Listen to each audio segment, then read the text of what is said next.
Number 25 might be one of the best tension rides I've ever been on. Both the book and the movie do this.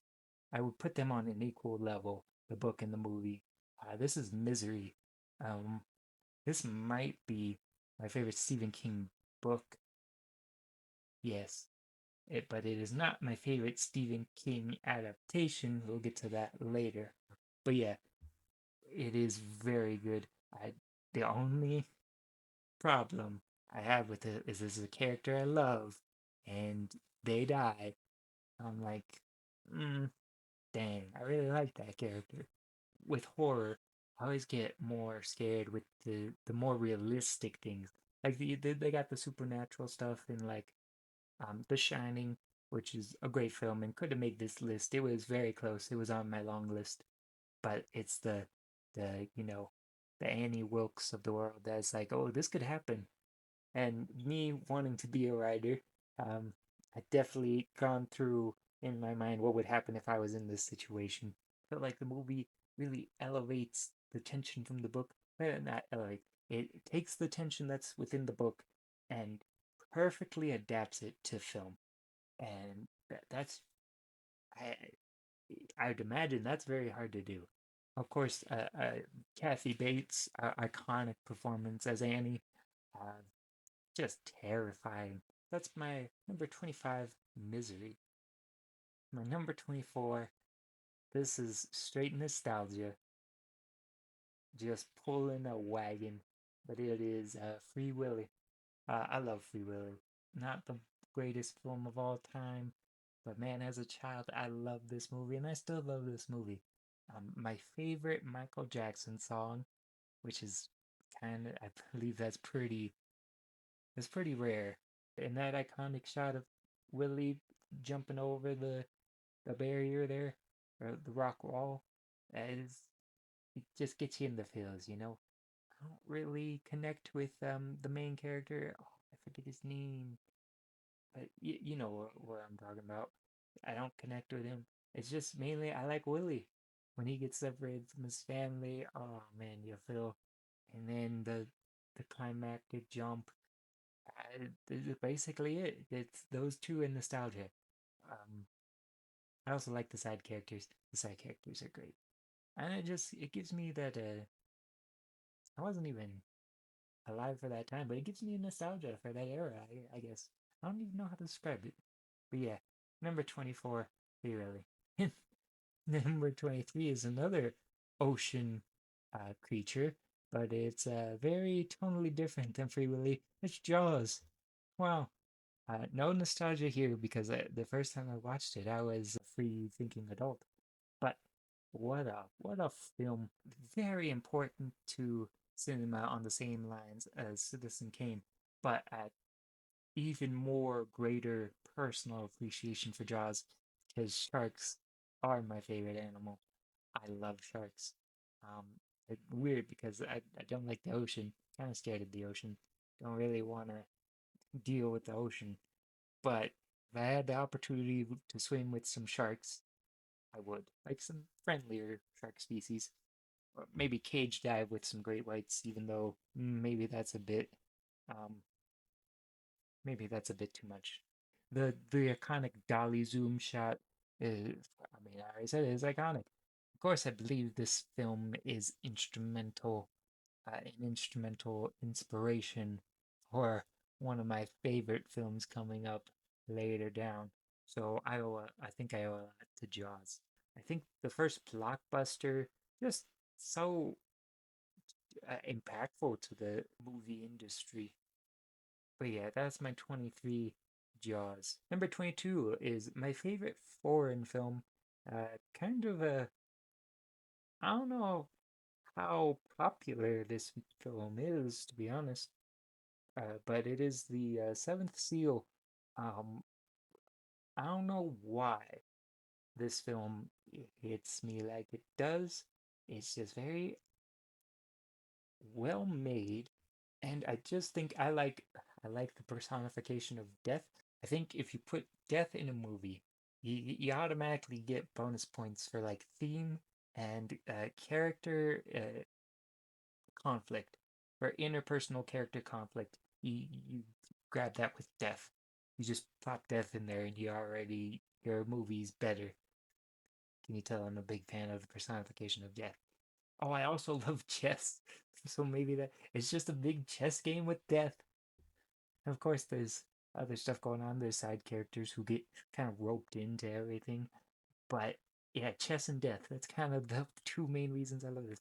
Now, it's a very artistic film, and I am another film that when I watched it, I just kind of wanted to make a film, hopefully as good as this. But yeah, number 22, Seven Seal. Number 21 kind of shares aspects with one of my favorite films, and that's kind of why I like it. I like a group of people trying to survive a monster, basically. This is the thing, and maybe the film that does this type of thing the best. And then the ending, don't want to spoil anything. I feel is just phenomenal. I, what a what a great concept. I like this. I like secluded area with a monster. It's all these people, and they got to figure out what they're gonna do. What a shock to hear to see Keith David in this movie. I was watching this and I'm like, wait, is that Keith David? And sure enough, it was him. I'm like, oh my god! Not only is it great for tension, like it brings it to another level, like where you kind of think it gets into your brain and you're like, what would I do in this situation? Would I be able to survive this situation? I probably would not be able to survive this situation. But what a great film. Number 21, The Thing. All right, top 20 time.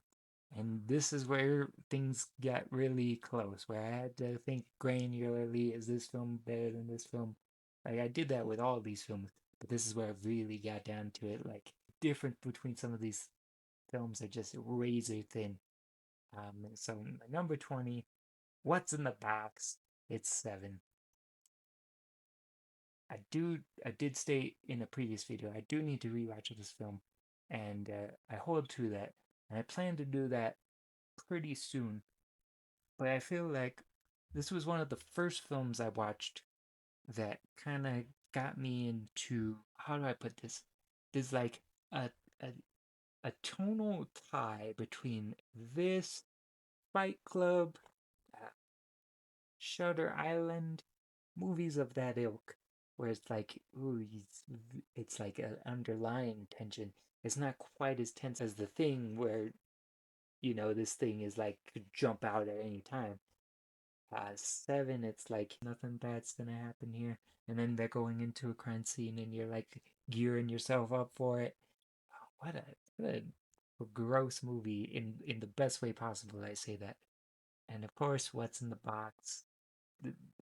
Going in, I did not know what was in the box, and I think had I known, I don't know if I would have liked the film as much as I did with the shock of finally understanding why this thing was so monumental, why this quote and this scene was so good. Yeah, that's my number 27. Number 19, uh, I guess, from a previous film, from a previous video, I say this might objectively be the greatest film of all time. And right now it's my number 19th favorite film. It is The Godfather. What can I say about this film that hasn't already been said? A great cast, a great concept, great execution, just tension. You see, you know what's coming. You know Michael's story, and you're like, no, Michael, don't do it. But it's already too late. And of course, it continues on into Godfather Part 2. But the reason I like Godfather more than Godfather Part 2 is the Vito stuff. Vito is my favorite character in Godfather Part 1. Part 1. In The Godfather. And I just don't really like the flashbacks in the second one. Talk about a film that makes me want to do film. Makes me want to make a film. This film does that so much. I've watched this film and I'm like, man, I hope one day I create something as great as this because The Godfather is so good. Underrated theme as well. There's like iconic cinematic themes. So good, kind of underrated. My number 19, The Godfather. I'm talking about tension. My number 18 is The Lighthouse. Maybe the most distilled experience of tension I've ever experienced in a movie. The Lighthouse. I love the black and white. I feel like it gives it a great atmosphere. Uh, when I saw the preview for this movie, I'm like, this is a movie I need to see. This is a me movie. And sure enough, it was. Willem Dafoe and Robert Pattinson, great just duo. I love the seclusion. I love seclusion and tension-filled movies. It just adds to it. It also very comical. The you're fond of me lobster type stuff is just great, and also some levity in there that makes sure it doesn't take itself too seriously. For me personally, I like either if a film does a full mix of the popcorn and artistic stuff, or they just go full throttle into the artistic end. Um, I can appreciate something so artistic, drawing it back with a bit of levity, um, just to make it not too serious. Like, we're not too artsy fartsy over here. We're not too much of a snob, you know. We bring it back just a skosh, and I'm like, all right. And it's weird as well. It's weird, but it's also like, what's the psyche of people going through this? I, I was gonna say I wish we got more of Defoe's um inner thinking, but I think it works just looking through it from Pattinson's character's point of view. Going in, I already had positive feelings about this movie, and it just blew those expectations out the water. It's here in my top 20, and for good reason. My number 17 does something similar with The Thing, and it is a secluded area with a monster running around. It's Alien. I love Alien. Like it's secluded in space, and there's a monstrous alien running around killing people, and it's just so simple yet done so effectively. The chest burster scene, iconic. The just the design of the xenomorph, Alan Ripley, Ooh, Alan Ripley, Alan Ripley, one of the greatest main characters, not only just from a female perspective, but just in general. Just what a great lead. Of course, the effects pretty much hold up. Uh, the tension is great. There's a lot of tension-filled movies in there. I realize maybe I like tension. I don't like slashing. Like I don't like gory horror. I just really like tension, and this film does that very expertly. Aliens is great. I do like Aliens, but I prefer Alien over Aliens, especially after Alien 3 or Alien Cubed. I love the meme that it's Alien Cubed. But yeah, Alien 3 kind of the beginning kind of sours Aliens for me a bit, unfortunately. But even then, I'd still prefer Alien. Yeah, that's my number 17, Alien. Number 16, 12 Angry Men. Just a great concept done expertly. This is the synopsis. Hopefully, it's not spoiling too much, but 12 men are called to a jury, and 11 of them think he's guilty, and one think he's innocent, and it's his job to try and convince the others that he's not guilty. And I can't say things I want to say because I said I was gonna do non-spoilers and stuff, and this might be a film that not a lot of people have watched, especially like a general audience. Um, I think this film holds up to a general audience standard now that I think about it. Before I did a tier list, and I kind of was wishy-washy on this film on if a general modern audience could enjoy it. I think it kind of holds up to that aspect. Now that I'm thinking about it, I've shown this to, I believe, two people. Yeah, two people. I believe two people. I've shown this to two people, and both of them, even though I wouldn't expect them to like this film, they're like, yeah, that was fine. If you haven't seen 12 Angry Men, I'd I'd uh, I'd highly recommend it. It's just flawlessly executed. I guess the one flaw I have about this is it's 12 men and not just people. But yeah, I mean, that's of the time, and it's like, that's like nitpick. We're getting into nitpick. I feel like this film is perfect. That's my number 12. 12, my number 12. Oh boy. My number 16, 12 Angry Men. All right, here we go. We're gonna get a flood of animated movies here, I feel. We're gonna go kick it off here with number 15, Finding Nemo.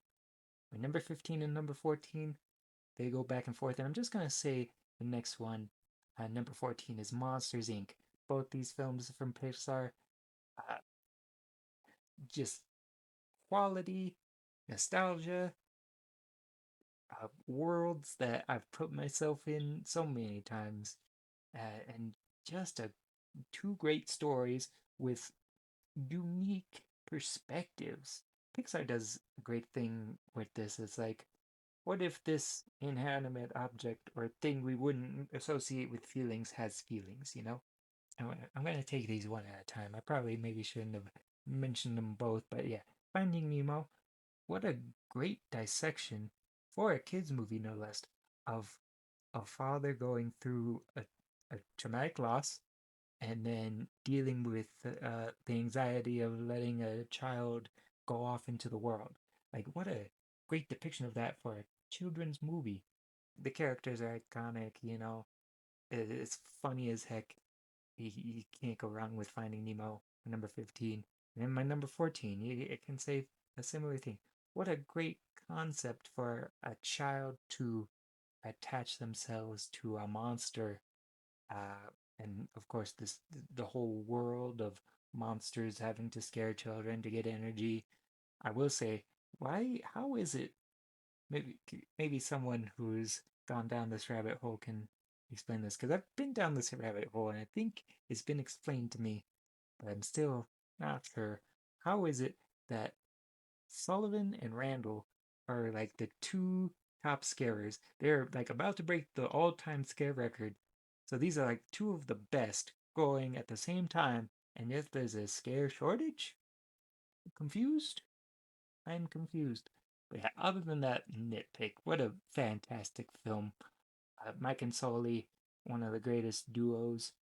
Funny. You feel for the relationship between Sullivan and Boo.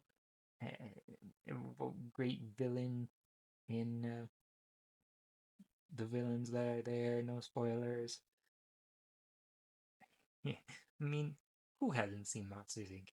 I won't spoil it, but yeah, if you haven't seen Monsters Inc, if unless you have like a weird hatred of animation, I don't know. It's just a great film. My number 14, Monsters Inc. Number 13, I really tried to get this in my top 10, but it just couldn't happen. They're just films I liked more than this. But it's number 13, No Country for Old Men. I have not read the book yet of this, and I really want to. I think I have it somewhere, actually. But yeah, that's very high on my to be read list. One of my favorite aspects of film is the ability to tell stories without dialogue. And this particular film does a thing where it does not hold your hand on a very specific answer. And you gotta figure it out. The show don't tell aspect in this one, it really shows you, never tells you what's happening. Very rarely does it tell you what's happening. It's very much a show don't tell masterpiece of just you gotta figure things out. And it's like not even important things. Like, does this character do a thing? If you're picking up on the visual cues, you already know. Anton Chigurh, one of the greatest cinematic villains, the coin flip. It's kind of almost comical how intimidating this character is. Another one of those tension-filled things where it's like a chase. and at any point this chase could end, and you're just like, mm, you're sitting there on the edge of your seat. And again, I think this film very digestible to a general audience. Great film. My number 13, No Country for Old Men, and I just I fought hard for it to get a bit higher, but it just couldn't. My number 12 is a film I kind of have a love-hate relationship with. It's Toy Story 2. If you've seen my previous videos, you already know I love the original Toy Story. It is one of my favorite films. And the reason I have a love-hate relationship with this film is because whenever I would watch this film, I'm like, man, I wish I was watching Toy Story 1. But in all of my watching of Toy Story 2, I grew to love it. I'd venture to say it is a perfect sequel. There are other perfect sequels on this list, like Terminator 2 and Puss in Boots: The Last Wish and Empire Strikes Back. Great sequels. I'd even venture to say that even a sequel I don't love as much as the original, Godfather Part 2, is a perfect sequel. And it's just personal stuff that I find the original more appealing. But yeah, Toy Story 2, great side characters introduced, also does a great job of looping in the first movie side characters. Buzz, I think this is the best Buzz throughout the entire four movies. Um,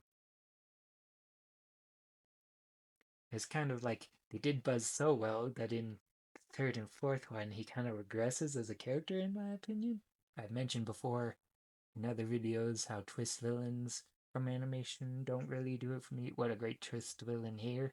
It takes the themes of the first one and just adds more. And the third one adds even more on top of that. And I guess the fourth one kind of does its own thing. The first three kind of build on this idea of what is a toy, and then the fourth one kind of continues on to that, but to the side. I don't know why I started talking about the fourth one. Yeah, that's my number 12, Toy Story 2. I spoke before how I really wanted No Country for Old Men to get in the top 10. I thought this film was a no brainer for my top 10, but as I started filling in the rest, it just slipped out of the top 10, and I feel terrible because this film deserves to be in my top 10. I love this film. It's There Will Be Blood. I Drink Your Milkshake. Ah, this is like No Country for Old Men, but just slightly less digestible to a general audience. I would not show this to. Mm, there are people in my life that I would not show this film to. That being said, it is perfect for me. Daniel Plainview is just a what a character study this is. When I first watched this film, I was really scared because I knew as he's going through things, and then he does the I have a competition in me. And I'm like, oh no, I have a competition in me. But then he takes it further than what I'd go with it. I'm like, okay, what a complex character, but like complex but simple character Daniel Plainview is. It has so many themes about like business and greed, while also like family. What happens when someone like this gets power or is betrayed? Top 15 at least, like maybe top 20, but at least top 15 upward. I do want to do deep dives on these films. And There Will Be Blood, that's one that I really want to get in because I know people who I know, either friends or family, either have not watched this film and or will not watch this film. And if I do like a synopsis, a deep dive in this movie, I'd like to just explain just the greatness that is There Will Be Blood. It's so good. The milkshake scene. I drink your milkshake. Daniel Day-Lewis, what an actor. Might be my. He's up there, man. I love Daniel Day-Lewis, and this film definitely played a part of that. Also, like Lincoln. I really like Lincoln. I could not. It was in the long list, and I was fighting to put it on here, but there were just films I liked more. But yeah, There Will Be Blood, definitely on the list here, just nearly getting into the top 10. Here we are, top 10. My number 10 is another animated film, Disney Animation Studios' Beauty and the Beast. It's my favorite Disney princess film. I have a lot of nostalgia for this film. I love Belle. She's my favorite Disney princess. I share her affinity for books. I love books. So there's a princess that loves books. That's my jam right there. Uh, some of my favorite side characters. You you've seen Beauty and the Beast, I hope. You know it's a classic. That's my number 10, Beauty and the Beast. Number 9, another Disney Animation Studios film, and it goes back and forth with Beauty and the Beast. What is my second favorite Disney Animation Studios film? Many Adventures of Winnie the Pooh, Nostalgia City, but also just a wholesome story, a wholesome movie, wholesome book. I have the A.A. Milne collection here somewhere. Oh, it's actually right here. Wow. Yeah. Yeah. So yeah, um, I've had this for a while actually. Mm, Read it as a kid while watching. I don't think it was Many Adventures of Winnie the Pooh. I think it was one of the other many Winnie the Pooh movies. Um, yeah. Oh man, I had so many Winnie the Pooh movies. It was like the Book of Pooh, if you guys remember that. I remember watching the is it the New Adventures of Winnie the Pooh, the TV show, the cartoon TV show. Of course, there was the Pooh's Grand Adventure and the new Winnie the Pooh, the 2011, Christopher Robin, that movie, uh, Piglet's Big Movie, Tigger movie. Um, there's so many Pooh related things. But yeah, this is my favorite. Many Adventures. That's the one that kicked it off. That's the one I remember watching the most. I love this film. I love the characters. It just brings warmth to me to watch this movie. I I do plan to watch it relatively soon. That's my number 9, Many Adventures of Winnie the Pooh. Number 8, I'm a big fan of fantasy. This is kind of a satire or a parody of fantasy, but some of the best parodies and satires have their own strong story within, and then they wrap the parody satire around it. And this, I think, is the best version of that. It's Princess Bride. What a film. What a great adventure film. I love adventure and I wish more movies would do adventure more. And this ticks all the boxes of an adventure film for me. Also has an inclusion of a wrestler, Andre the Giant. So another point for the Princess Bride for me personally. Inigo Montoya, the game of wits with the wine glasses, the six-fingered man. It's all so great and it pokes fun at fantasy while being a great fantasy film, and you can't get much better than that. I will say, on a similar note, I do really like Monty Python and the Holy Grail. I do need to rewatch that film. I've seen it twice, and it's been a long time, so I need to rewatch it, and maybe I'll have a more appreciation for it, and it might make it on this list at some point. But yeah. But for now, my number 8, Princess Bride, just a great film. It's a Christmas movie, and I have a lot of nostalgia for this movie. Bring it together, it's my number 7, Home Alone. I don't really see this put up there with like people's favorite Christmas films, and I'm curious why. Um, yeah, I don't know. As a kid, I grew up loving the Traps. I loved the Traps. Uh, uh, Shout out to Home Alone 2. Not quite as personally as good as Home Alone, but still great with the traps and such. But yeah, now I just like the whole aspect, like the theme. And of course, it kind of fulfills two aspects of Christmas time, but it's also Home Alone. Well, as you like when you're younger and you're not supposed to be home alone, what would you do if you were home alone?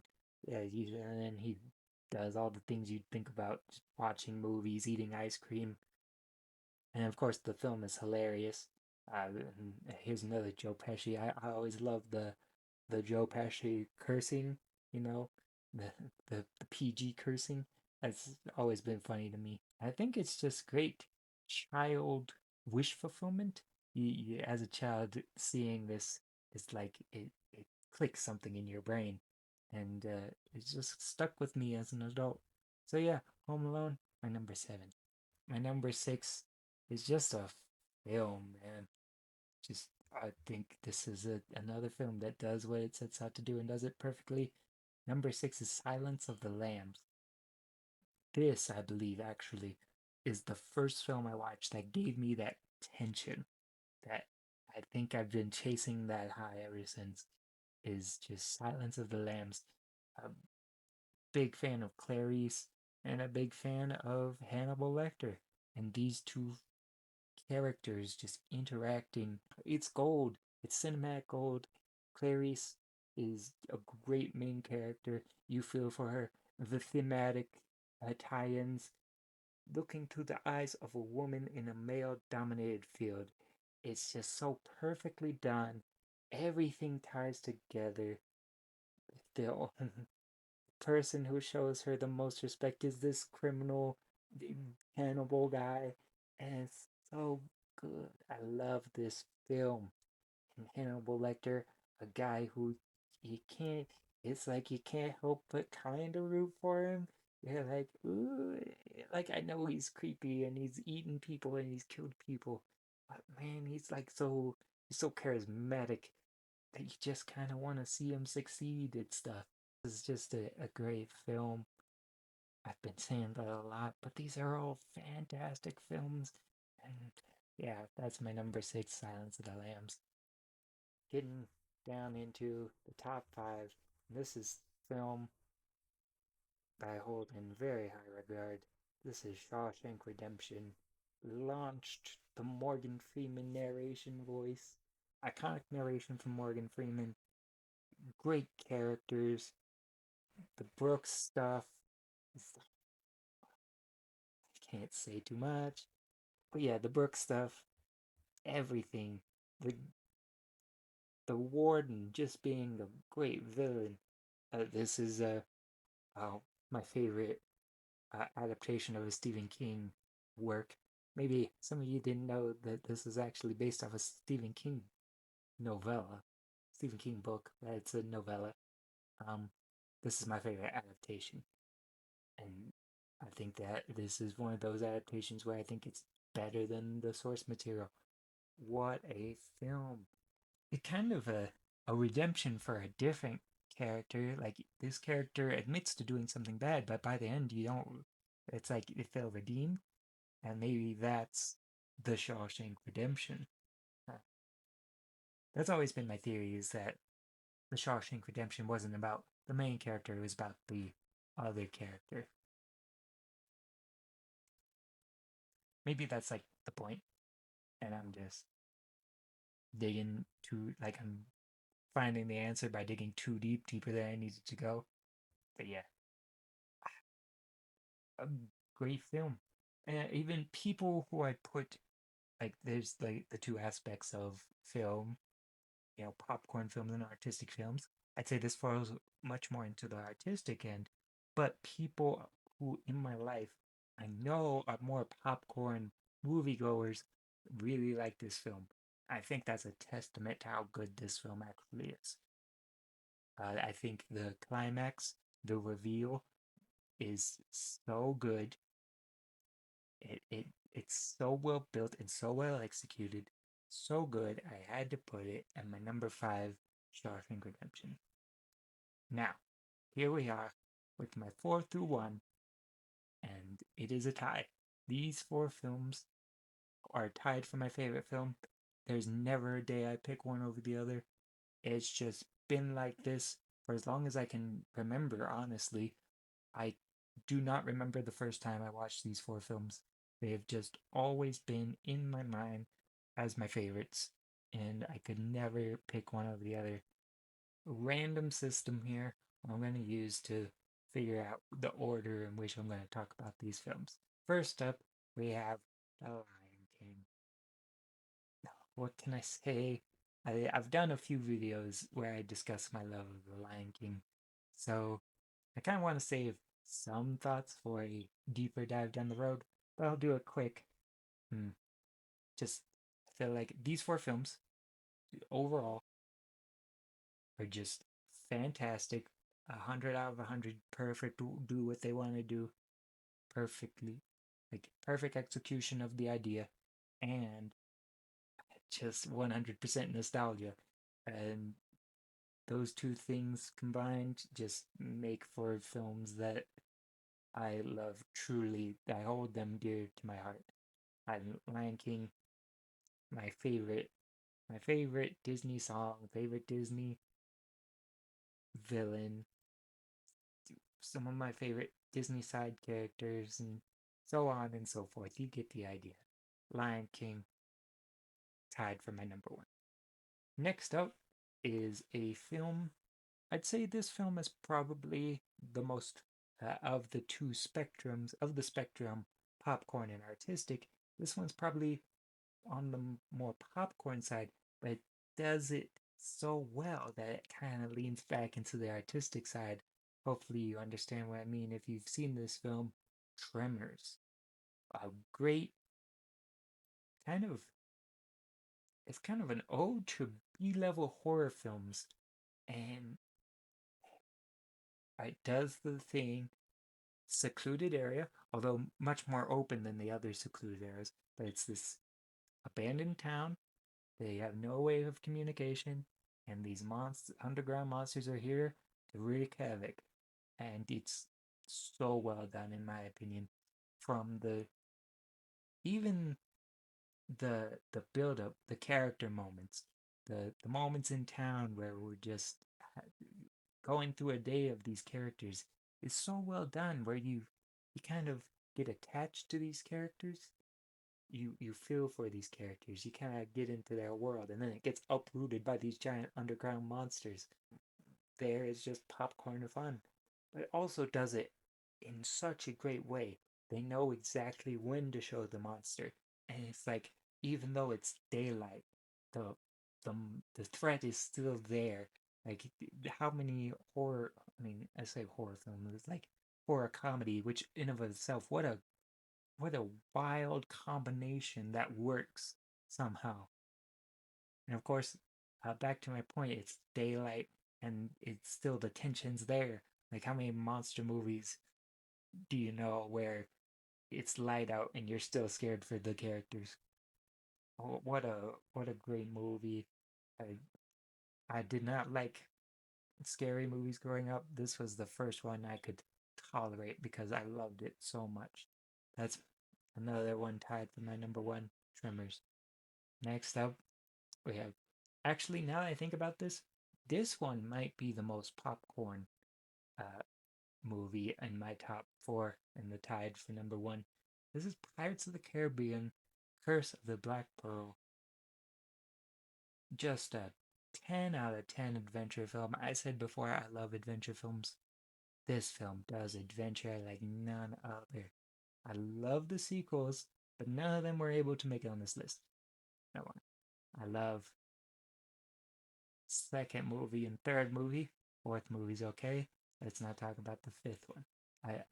If one of the sequels was to make it, I'd say World's End. I do like World's End more than Dead Man's Chest, but we're not talking about those. We're talking about Curse of the Black Pearl. What a great movie! Jack Sparrow, phenomenal character.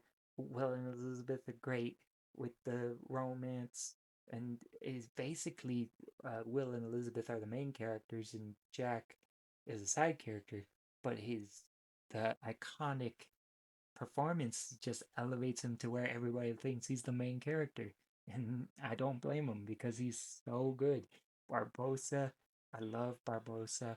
What a great piratey. Like the other Jack is like, yeah, he's a pirate, but he's not digging into the real pirate, you know, the accent, the mannerisms.